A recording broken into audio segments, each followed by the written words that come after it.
Bring in retired General Wesley Clark for more on this, former Supreme Allied Commander of NATO.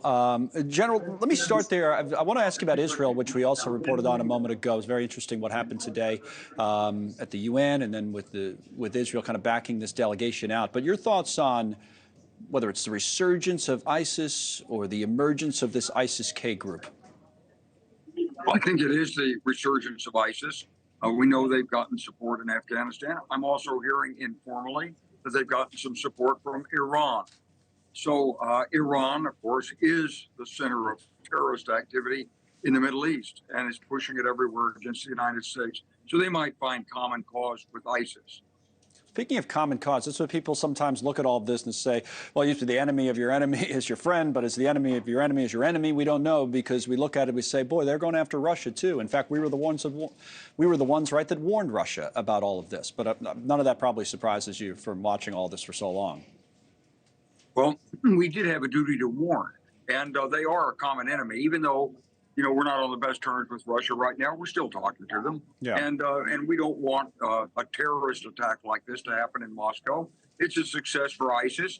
It draws in more recruits. It raises security levels. It distracts from the focus on the war in Ukraine, where the United States is trying to support freedom and democracy. So it's not helpful to us. And it's obviously morally abhorrent as well. Let's talk about this UN vote for a moment and the reaction from Netanyahu. So the headline from Reuters will put up, because it'll put it in some context for us, is that Netanyahu cancels the Israeli delegation to the U.S. over the UN Gaza vote. And reading from the bottom there, Netanyahu, according to a statement from his office, said that Washington's failure to block the proposal was a, quote, clear retreat from its previous position, would hurt war efforts against Hamas, as well as efforts to release over 130 hostages in Gaza captivity. Your reaction to all this today, General? Sure. Well, this is Netanyahu turning the screws back on the United States. And he knows the president's in a re-election campaign, and he knows that this is difficult. It's a real dilemma for President Biden. President Biden wants to support Israel, but he also wants to support the Palestinians. He's come out for a two-state solution. Bibi Netanyahu is opposed to a two-state solution. His supporters are a lot of very extreme right-wingers who want to get rid of the Palestinians entirely. So we have a divergence of goals and aims, even though both the United States and Hamas and Israel would like to get rid of Hamas. But how it's done and the collateral damage and the people killed in the process, it is just a real problem for us. So, Bibi is going to do what he's going to do, and he's going to push back diplomatically. He insists he's going to go ahead with this invasion in the city of Rafah, where there's over 1 million people there. There seems to be no way for these people to get out of the way. Egypt won't have them. Israel hasn't brought them into the Negev or given them asylum somewhere.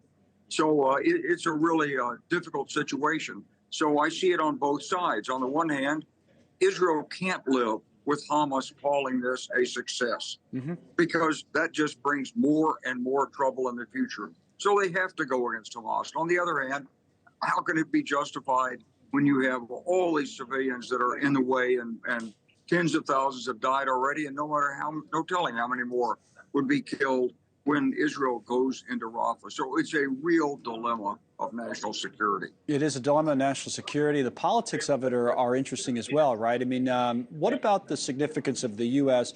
I understand it probably won't lead to a ceasefire, but the U.S. abstaining from this vote at the UN. I mean, it could come up previously, 3 times, and the U.S. had always used its veto power in the Security Council. Not today. Was that significant in your mind, or? Well, yes, because it's another push on Bibi that says, look, we've been telling you, don't do this.